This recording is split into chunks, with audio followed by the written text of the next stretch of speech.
Tu appelles ça de la nourriture, siffla mon mari après avoir invité sa famille à dîner. Mes parents ne sont pas des vagabonds. Ne leur donne pas des restes. Mes beaux-parents se figèrent.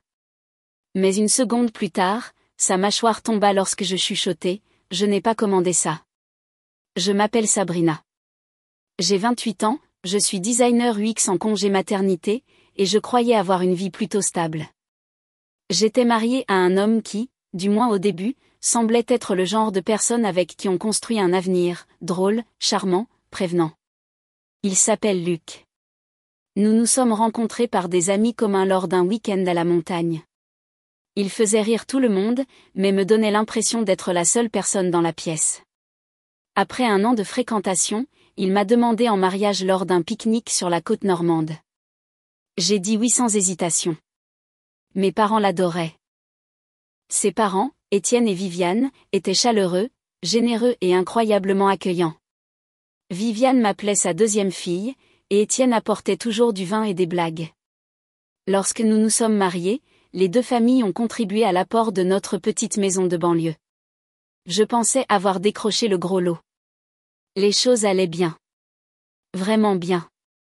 Puis je suis tombée enceinte et tout a commencé à changer. Luc était ravi. Il a dit toutes les bonnes choses comme « Je vais être le meilleur papa du monde et je travaillerai plus pour m'assurer que notre bébé ne manque de rien. » Et il l'a fait. Il a commencé à travailler tard le soir à son poste d'informaticien, affirmant qu'il faisait des heures supplémentaires, mais plus mon ventre s'arrondissait, plus il devenait distant. J'ai essayé de rationaliser. Il est juste stressé, me suis-je dit. C'est sa façon de montrer qu'il s'inquiète.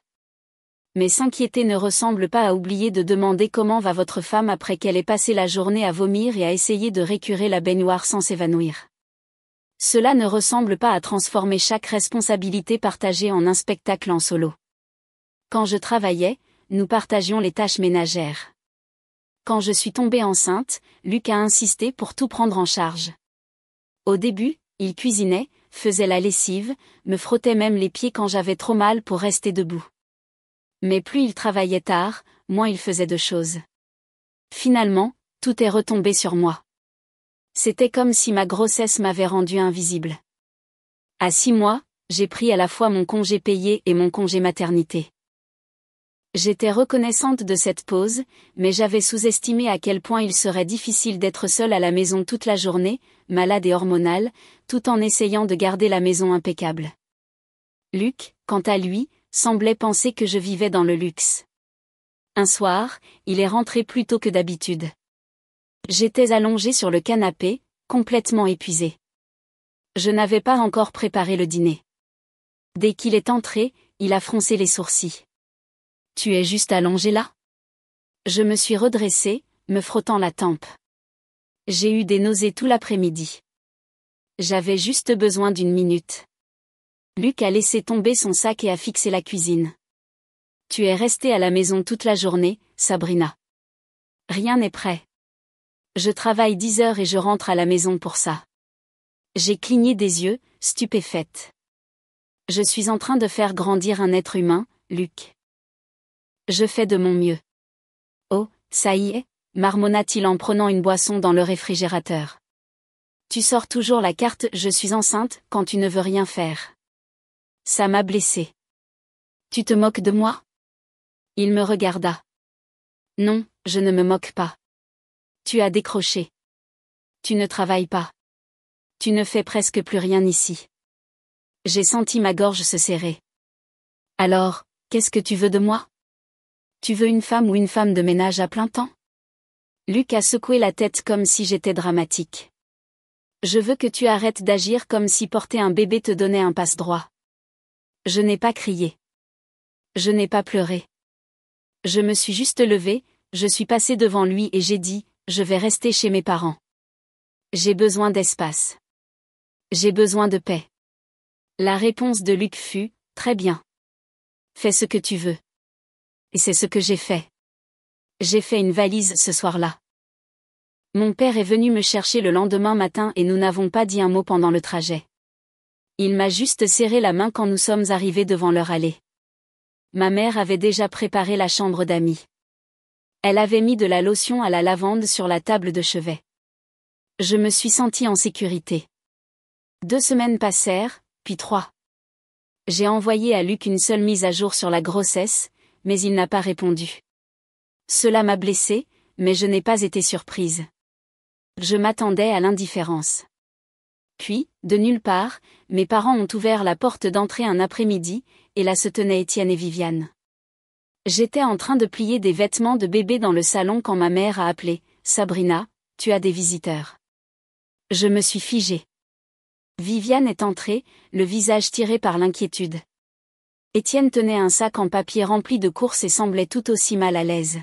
« Nous sommes tellement désolés », dit Viviane immédiatement. Nous n'avions aucune idée de ce qui se passait. Luc ne nous a jamais dit que tu étais parti. Étienne ajouta, nous sommes passés chez vous et quand tu n'étais pas là, nous l'avons pressé jusqu'à ce qu'il finisse par l'admettre. Je suis embarrassée de dire que nous pensions que tout allait bien. Je me suis assise lentement, ne sachant que dire. Viviane se pencha, sa voix basse. Sabrina, je sais que tu traverses beaucoup de choses. Je me souviens ce qu'était la grossesse, et je veux juste que tu saches que tu n'as pas à traverser ça seule. Ils sont restés plus d'1 heure, offrant des excuses, des histoires sur l'enfance de Luc, même quelques blagues de papa ringarde. J'ai souri poliment, mais à l'intérieur j'étais déchirée. Luc n'était pas juste absent. Il était cruel. Mais peut-être, juste peut-être, que cette visite était un signe que quelqu'un dans cette famille avait encore de la compassion. Quelques jours plus tard, Luc est apparu sur le porche de mes parents. Pas d'appel, pas de texto, il a juste sonné comme si de rien n'était. Quand j'ai ouvert la porte, il semblait épuisé. « Je suis désolé, dit-il. Je n'aurais pas dû dire ce que j'ai dit. Je ne voulais pas te faire sentir seule. » J'ai croisé les bras. « Tu ne m'as pas fait me sentir seule, Luc. Tu m'as laissé seule. » Il baissa les yeux. « Je sais. J'étais dépassée, stressée, mais je veux arranger ça. » Je voulais le croire. Je lui ai dit que je reviendrais, mais seulement après la naissance du bébé. Je ne voulais pas de stress pendant mon dernier trimestre. Il a accepté, ou du moins il a dit qu'il l'avait fait. Lily est née un matin pluvieux début octobre après 14 longues heures de travail. Ma mère m'a tenu la main pendant les dernières poussées parce que Luc était encore en route, pris dans les embouteillages après avoir travaillé tard la veille. Il est arrivé juste à temps pour entendre le premier cri de notre fille. Je n'oublierai jamais l'expression sur son visage, brut, secoué, les yeux larmoyants. Pendant un instant, je me suis laissé croire que les choses allaient être différentes. Nous avons ramené Lily à la maison, enveloppée dans une couverture fleurie et de l'espoir. Les premiers jours passèrent dans un flou de couches, de petits hoquets et de visiteurs apportant des gratins. Luc était tendre et attentionné au début, berçant Lily comme si elle était faite de verre, m'embrassant le front alors que je sombrais et me réveillais. Mais son téléphone ne cessait de vibrer. Même pendant les tétés, même quand je pleurais sous la douche, il répondait aux messages Slack, me disant qu'il avait juste besoin de rester informé. À la 2e semaine, il était de retour au travail à temps plein. C'est là que la réalité a frappé. Lily avait des coliques. Elle hurlait pendant des heures chaque nuit. Elle ne tétait pas correctement. Je tirais mon lait entre les tétés juste pour suivre le rythme. Je saignais, je fuyais, je transpirais à travers 2 chemises par nuit, et je n'avais pas dormi plus de 2 heures d'affilée depuis des jours. Luc enjamberait les bavoirs sur le sol, embrasserait Lily une fois sur la tête, et dirait « Tu gères, chérie », en partant avec une tasse de voyage à la main. Je ne gérais pas. Je me noyais. Il a recommencé à rentrer plus tard, parfois après 21 heures. Et quand il rentrait, il s'attendait à dîner. J'ai essayé. Vraiment. Mais certaines nuits, j'étais trop faible pour rester debout. Une nuit, après une soirée particulièrement brutale, je me suis endormie en tenant Lily dans le transat. Je me suis réveillée pour la trouver enfin endormie, ma chemise trempée de lait. Je me suis traînée jusqu'à la cuisine, j'ai réchauffé de la soupe et je l'ai laissée sur la cuisinière pour Luc. Il est entré, a regardé autour de lui et a levé un sourcil. Encore de la soupe ? Je l'ai regardé. C'est le mieux que j'ai pu faire. Elle n'a pas arrêté de pleurer depuis midi. Il a fait un sourire forcé. Tu sais que mes parents viennent samedi prochain, n'est-ce pas? J'apprécierais que tu prévoies quelque chose de décent. Je n'ai pas oublié, ai-je dit. Mais Viviane m'a déjà envoyé un SMS. Elle a dit que je ne devais pas me stresser pour la nourriture. Luc renifla. C'est juste qu'elle est polie. Je ne veux pas qu'il pense que tu ne peux pas gérer un simple déjeuner. Je n'ai pas répondu. Cette semaine-là fut un chaos pur. Le sommeil de Lily a empiré. Je fonctionnais à la caféine et au shampoing sec. La nuit précédant la visite, j'ai essayé de cuisiner quelque chose, j'ai commencé un gratin de pâtes, mais Lily a eu une crise au milieu, et j'ai dû abandonner. Le matin, je tremblais d'épuisement. Luc est parti tôt. N'oublie pas de bêtises du supermarché. Je veux que ma mère pense que nous gérons, comme si nous ne nous étions pas effondrés dès qu'il était sorti. Désespéré, j'ai appelé une épicerie fine locale et j'ai commandé un assortiment d'apéritifs artisanaux, olives marinées, focaccia au romarin, houmous à la truffe, prosciutto, fromages importés, crackers faits à la main. J'ai même pris un bouquet de tulipes chez le fleuriste du coin. Alors que je commençais à disposer la nourriture, la sonnette a retenti. J'ai ouvert pour voir Viviane et Étienne sur le porche, rayonnant. Surprise, dit Viviane, tenant une bouteille de vin blanc dans une main et un sourire chaleureux dans l'autre. Étienne a levé un sac. Nous nous sommes dit que tu aurais besoin de renfort. J'ai failli pleurer. Ils sont entrés et ont immédiatement pris le relais. Viviane a pris Lily comme si elle l'attendait toute la semaine. Étienne a ouvert le vin et a commencé à déballer la nourriture qu'il avait apportée, des apéritifs achetés dans la même épicerie que moi. Je leur ai dit ce que j'avais commandé, et Viviane a ri. Parfait. Nous allons faire un festin. Honnêtement, j'aurais aimé que quelqu'un fasse ça pour moi quand Luc est né. Elle a remarqué les cernes sous mes yeux. Tu n'as pas dormi, n'est-ce pas? Pas vraiment, ai-je admis. Alors va te coucher. Maintenant, nous avons Lily. Nous avons la nourriture. Vas-y. Je n'ai pas discuté. Je me suis allongée sur le canapé avec les sons de Lily qui gazouillait en arrière-plan, Étienne fredonnant doucement, et Viviane roucoulant sur sa petite fille. Le vin avait une légère odeur d'agrumes que je n'avais pas remarquée auparavant. Je me suis endormie presque immédiatement. Quand je me suis réveillée, la maison était calme jusqu'à ce que j'entende des clés dans la porte, puis sa voix. Sabrina, tu dors sérieusement en ce moment? Je me suis redressée, somnolente et surprise. Luc se tenait dans l'entrée, tenant le plateau de charcuterie que j'avais préparé. Qu'est-ce que c'est que ça? Tu as acheté des apéritifs? Tu te moques de moi? Ma poitrine s'est serrée. De quoi tu parles? Il avait l'air dégoûté. Je t'ai demandé de cuisiner. Mes parents sont là et c'est ce que tu leur donnes. Il a secoué la tête et a commencé à se diriger vers la cuisine. Je vais jeter cette merde et faire quelque chose moi-même. Attends, Luc. Ton père les a apportés. Il s'est arrêté. Quoi? Je me suis levée. Tes parents les ont apportés. Je ne les ai pas commandés. Il s'est tourné lentement, les yeux plissés. Tu mens. Avant que je ne puisse parler à nouveau, une voix a traversé la pièce comme une lame. Elle ne ment pas. Étienne se tenait dans l'embrasure de la porte, un verre de vin à la main. Viviane était derrière lui, tenant Lily. Vous avez acheté ces apéritifs? Demanda Luc, visiblement décontenancé. Étienne s'avança. Oui, dit Viviane. C'est moi qui les ai choisis. J'ai payé. Nous pensions que Sabrina serait épuisée, alors nous voulions l'aider. La mâchoire de Luc se serra. Oh, je pensais juste que vous ne pensiez pas. Étienne lui coupa la parole. La voix de Viviane était plus froide que je ne l'avais jamais entendue. Tu as juste supposé et insulté ta femme devant ta fille. Le visage de Luc pâlit.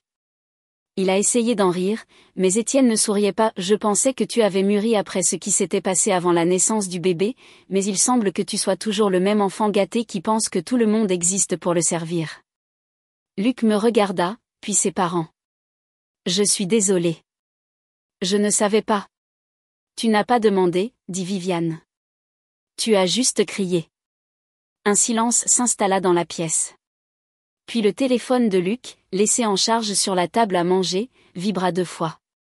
Viviane, la plus proche, a instinctivement jeté un coup d'œil à l'écran. Son visage se figea, puis se durcit. Elle le prit. Qui est Julia? Les yeux de Luc s'écarquillèrent. Maman, commença-t-il, mais elle tendit le téléphone et lui à voix haute. Tu as laissé ton sweatshirt et ton briquet ici. J'ai hâte de la prochaine fois. Mon cœur chuta. Quoi? Qu'est-ce que c'est? Luc se tenait raide comme un homme pris au milieu d'une avalanche. Sa mère tenait son téléphone, sa main parfaitement stable, bien que sa voix tremblait de contrôle. Tu veux expliquer ça? L'écran brillait toujours. Tout le monde pouvait le voir. Tout le monde sauf Lily, qui dormait dans son berceau, ignorant béatement que son père était en train de s'effondrer. Luc déplaça son poids. Ce n'est pas ce que vous pensez. Viviane plissa les yeux, alors explique. C'est juste un message de quelqu'un du travail. Ce n'est pas sérieux. Son père s'avança. Luc, tu as une liaison? Luc ne répondit pas. Ce silence s'étira jusqu'à ce qu'il se brise. Je me suis retourné, la voix ferme. Depuis combien de temps?